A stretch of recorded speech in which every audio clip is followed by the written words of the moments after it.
Walk through downtown Fort Worth and you're in one of the most walkable urban cores in America. Drive 20 minutes north and you're in some of the worst suburban sprawl in the country. But here's what's strange. These two opposite worlds are the same city, growing in opposite directions at the same time.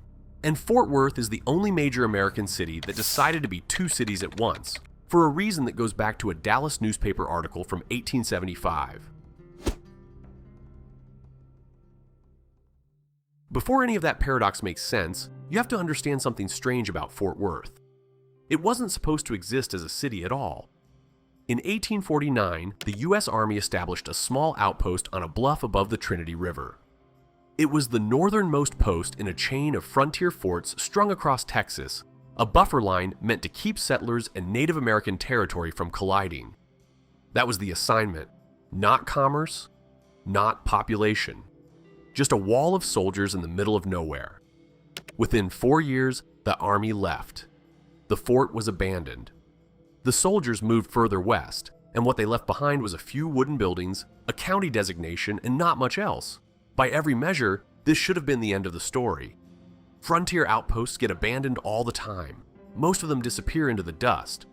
But then the cattle drive started.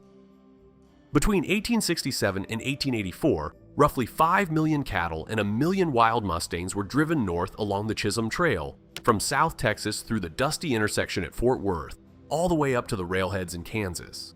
Historians have called it the greatest livestock migration in world history, and Fort Worth happened to sit directly on the route, the last reasonable stop with water, supplies, and saloons before crews pushed into the long, dangerous stretch of open prairie. The buffer became a stockyard. The outpost became a waypoint. Notice the pattern because it is going to come back. Fort Worth's first economic role wasn't chosen by Fort Worth. It was assigned. The Army picked the spot. The cattle market reused it. Soon the railroads would inherit it. Each role was supposed to be temporary. Each one was assigned by some external force that needed Fort Worth to function as something other than a real city. And here's the thing about Fort Worth. Every time the world handed it a temporary job, the city quietly turned it into a permanent identity.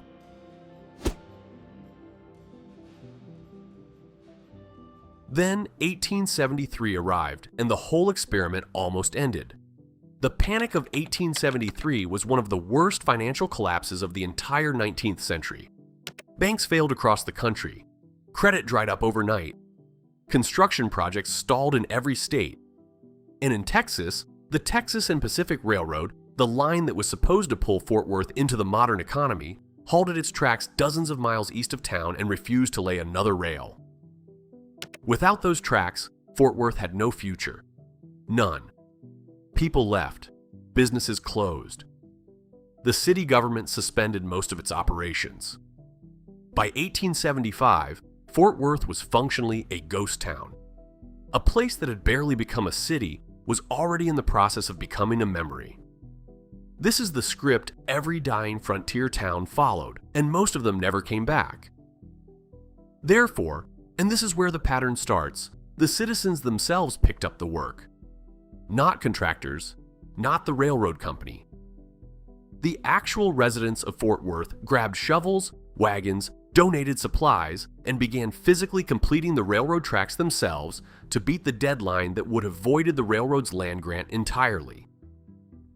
Volunteer labor, local money, farmers, lawyers, merchants, and teenagers all working alongside the paid crews to finish track that wasn't theirs to finish. They beat the deadline. The trains rolled into Fort Worth in July 1876. And the city did not die. This is the first inversion. The template that everything else in this story will follow. When Fort Worth was supposed to lie down and accept the obvious end, it did the opposite.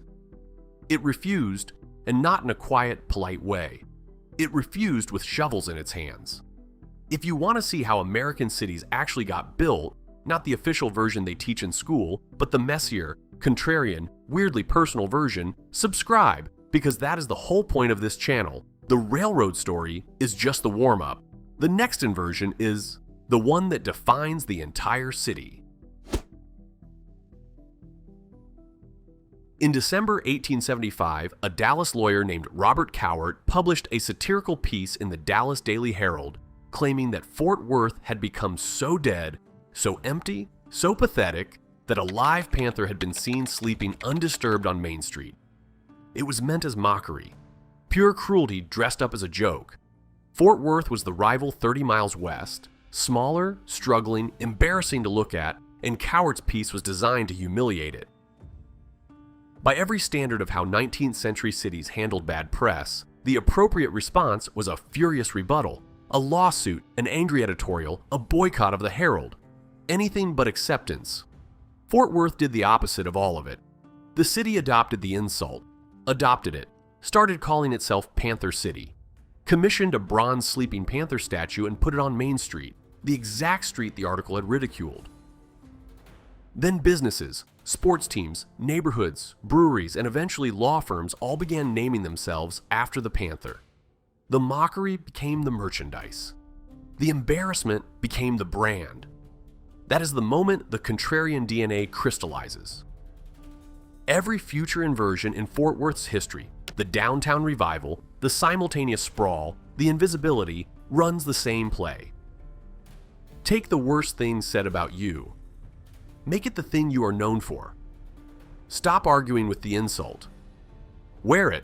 There is a small dispute about who actually saw the panther. Some sources say Cowart witnessed something himself.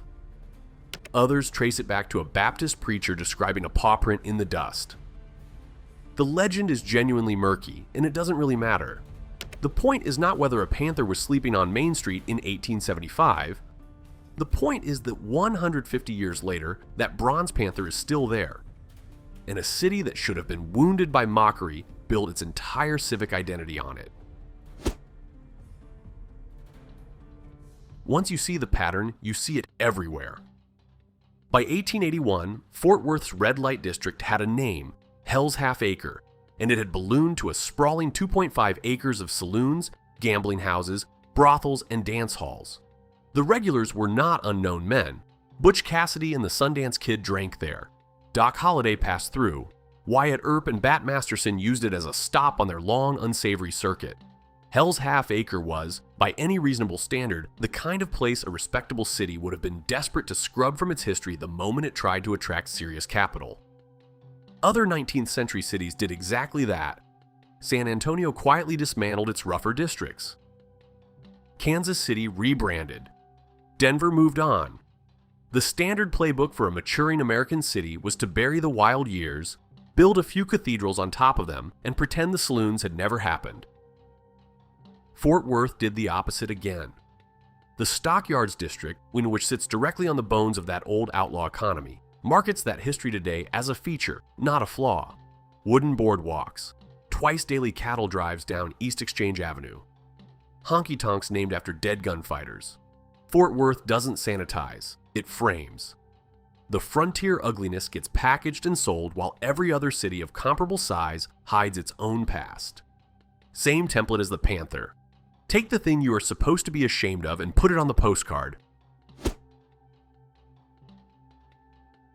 But the contrarian DNA was about to get tested again, and this time it wasn't 1873. It was 1979. Post-war suburbanization had hit Fort Worth the same way it hit every other American city, only harder. The cattle economy was gone. The oil money had drifted east to Dallas and south to Houston. By the late 1970s, downtown Fort Worth was as dead as the original ghost town that had started this whole story 100 years earlier. Boarded up storefronts, surface parking lots eating entire blocks. No residential population at all, not in the whole downtown core. After 6 p.m., the streets emptied so completely you could stand at an intersection and not see a single moving car. This was the standard Sunbelt collapse pattern. Detroit, Cleveland, St. Louis, Pittsburgh, every comparable American city was going through the same thing, and most of them would not begin to recover for another 30 years. By the late 70s, downtown Fort Worth looked exactly like the city's urban scholars were already, writing off as permanent casualties. But Fort Worth was not going to wait 30 years. And what happens next is the reason American urbanists today still study this city. even though almost nobody outside Texas has ever heard the story.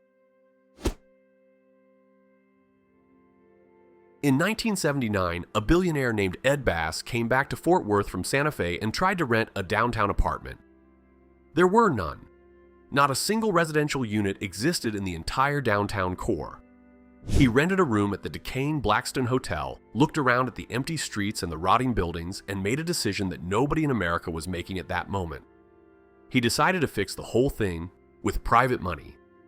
No federal urban renewal grants, no HUD program, no tax increment financing scheme. The city eventually contributed infrastructure improvements and incentives, but the dominant force, by every honest accounting, was Bass family capital. By 1988, his brother Sid Bass commissioned the DC architect David M. Schwartz to master plan 35 city blocks. By the end of the project, the family owned 35 downtown blocks and over 4 million square feet of space. They were quietly rebuilding what would become Sundance Square, a privately funded downtown revival executed before Detroit, Pittsburgh, or Cleveland had even started theirs. In 1998, the $67 million Bass Performance Hall opened. Some architecture critics called it the last great concert hall of the 20th century. By 2013, Sundance Square Plaza, a 55,000 square foot open-air public space lined with cafes, restaurants, and pedestrian-only streets, completed the master plan. In 2014, Livability.com ranked Fort Worth's downtown the best in the United States. And almost nobody outside Texas knows this happened. The Brookings Institution would later cite Fort Worth as a national model for downtown revival, alongside Pittsburgh's Market Square and Detroit's Campus Martius. Except Fort Worth had gotten there a generation earlier, funded almost entirely with private capital, while the rest of the country was still calling its downtowns dead. And here is the detail that turns the whole thing into a closed circle.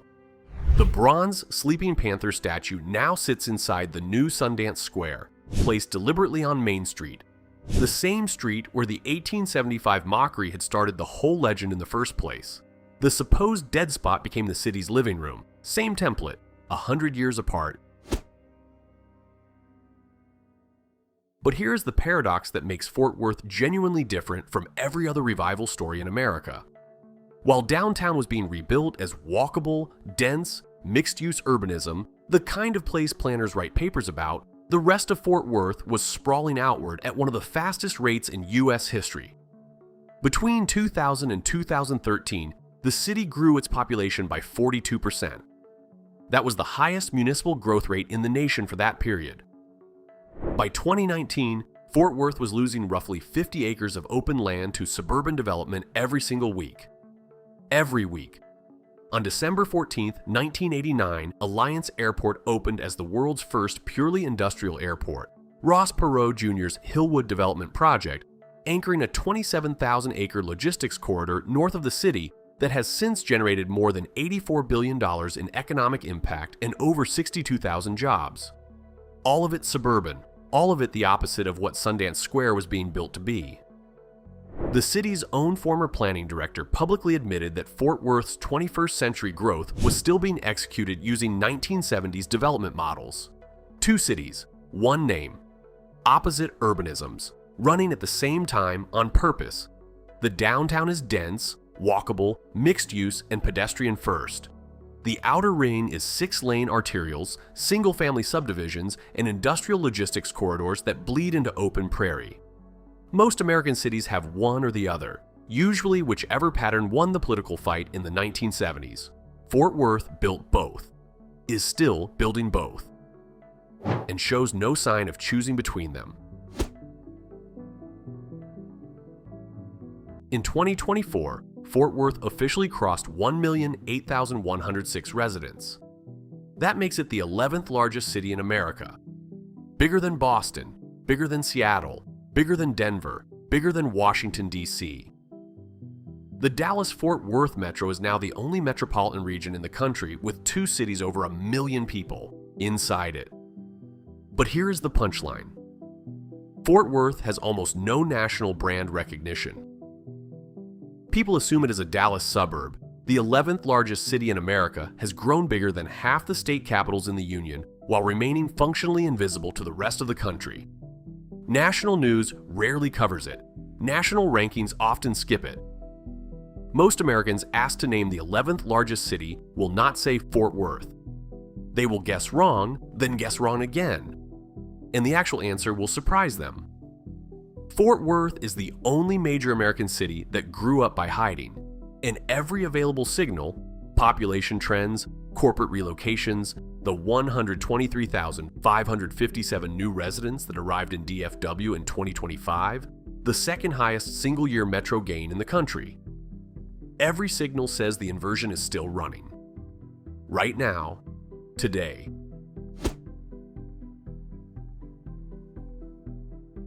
Look back at the Bronze Panther on Main Street, the Dead Railroad, the Dallas Mockery, the Hell's Half-Acre Stain, the hollowed-out 1979 downtown, the simultaneous sprawl, the strange persistent invisibility. Every single one of these was supposed to kill Fort Worth. Every one of them became part of the city's identity instead. The Panther isn't sleeping. It never was. It has been waiting through every death Fort Worth has ever been handed, and every single time, the city has done the exact opposite of what was expected. That is why Fort Worth is the opposite of every U.S. city. Not because of geography, not because of politics, not because of the river or the railroads or the cattle, because of temperament. Some cities respond to crisis by adapting. Fort Worth responds by inverting, and it is still doing it. If this is the kind of geography you want to keep digging into, watch one of the videos showing on screen now and subscribe for the rest of the series.